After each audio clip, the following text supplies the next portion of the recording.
Alright, and finally, people say birther, where he was born, blah blah blah blah blah. But we cannot change the facts. He was born to communist parents. His mother and father loved communism and all that.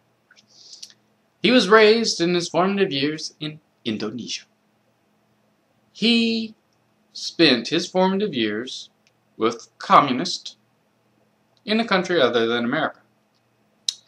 Stands to reason that his values are not like our own. And that's really all I have to say about that.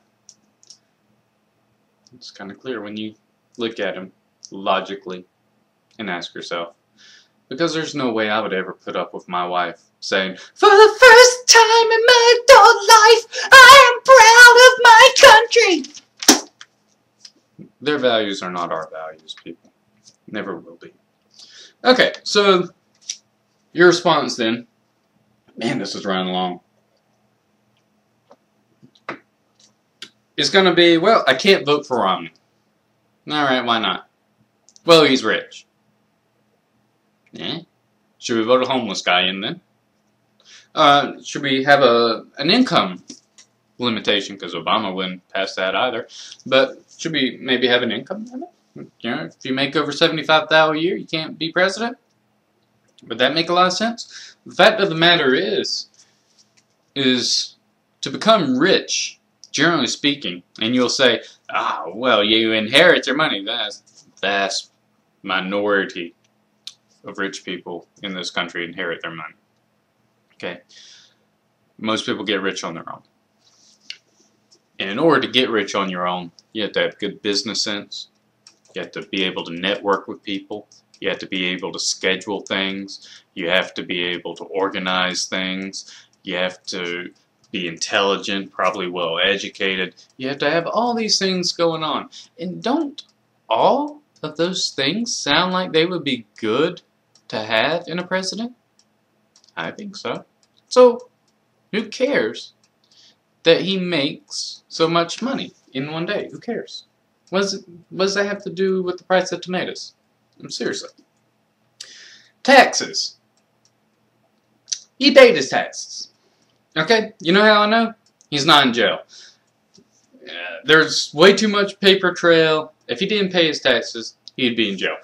This is a red herring. They wanted to release his tax returns based upon the last few years of economic destruction. Most people have had net operating losses. Now, what a net operating loss means is that you lost money throughout the year. You were able to carry it back and get money that you paid in from prior years. So what they're going to do is say, look, he lost money. Or they're going to say, he paid 0% tax, and yet he owns so much. Even though we don't have a wealth tax in America, we want to. We want to do the whole value-added tax. And knowing the Democrats are not going to pass another constitutional amendment because they know they can't get any of their ideas through the amendment process because all their ideas suck. But they would do it anyway, wouldn't they? So there's that.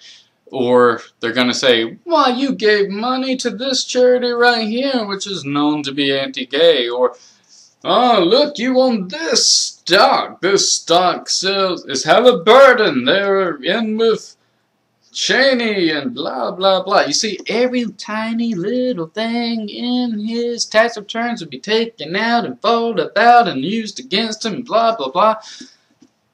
Alright, he filed his taxes, or he'd be in jail. He paid his taxes, or there'd be a public record saying that the taxes were not paid. He doesn't want to release his taxes because he knows that every single detail then is going to be picked apart by the liberal media and liberals in general and used against him irrationally. They're going to frame the debate as best they can, illogically as they can. People like me who have tax experience will be like, well, that's how it works, people. If you don't like it, change the law. You know, but whatever. Alright, next, and finally, he's unlikable. How's he unlikable? I don't get it. Seems like a nice guy. I mean, I didn't like him. I like Ron Paul, honestly. He was my first choice.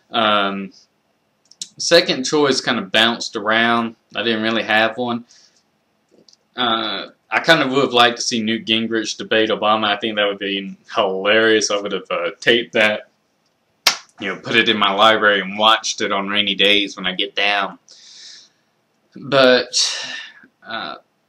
say what you will.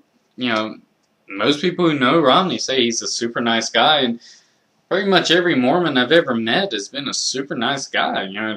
You're moving your furniture, they'll say, "Hey, do you need help with that?" I mean, say what you will, they are nice people. I haven't met a single bad one. And that's saying something, because you meet bad people all the time. But nice as can be. So why is he unlikable? Because he's rich? Dude, grow up. Why are we hating on people for being rich? How would you like it if people hated on you because you were poor? I mean, I hate on you because your income is between X and X. That's the most shallow, stupid, moronic thing I've ever heard in my life. Meanwhile, why is Obama so likable?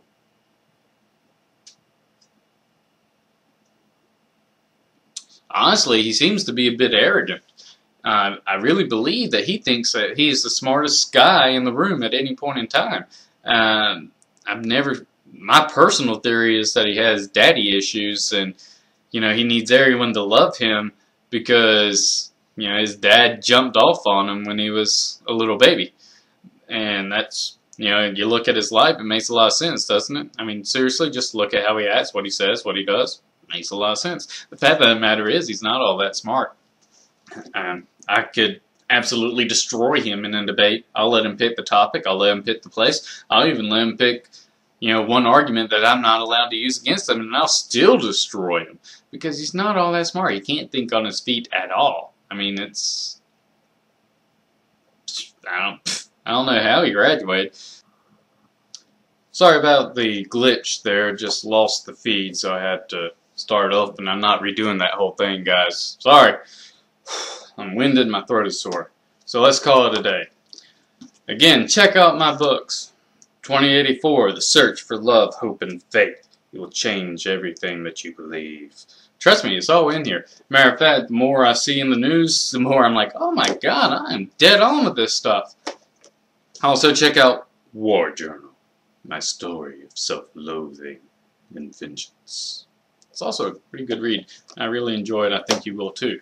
Check out my blog, that's swampfoxpress.com. Swampfoxpress.com. It'll change your mind. It'll change your life. Read it and enjoy. Long live the Constitution. Signing off.